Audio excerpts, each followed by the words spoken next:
The process of excitation-contraction coupling consists of all those processes involved between the time of generation of the action potential on the muscle sarcolemma and the actual contraction.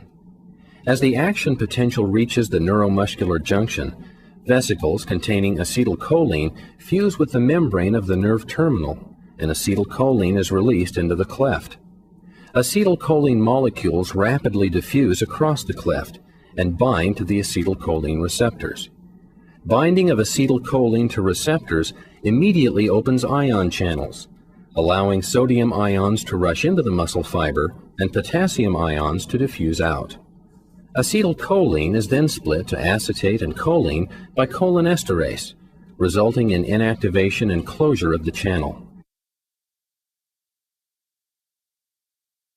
The initial flux of ions due to opening of the channels brings the membrane potential to threshold, causing the voltage-gated sodium channels in the vicinity to open. The resulting action potential is propagated over the entire surface of the muscle and also courses into the T-tubule system.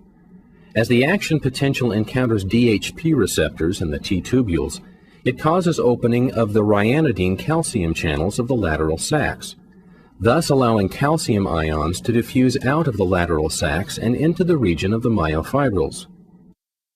Calcium then binds to troponin, resulting in movement of the tropomyosin-troponin complex away from myosin binding sites on actin.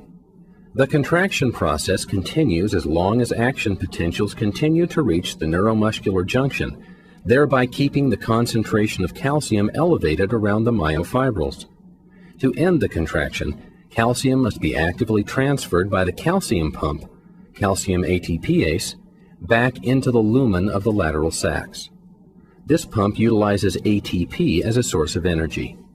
This process reduces the concentration of calcium in the vicinity of the myofibrils such that calcium dissociates from troponin. Tropomyosin again covers myosin binding sites on actin, and the muscle relaxes.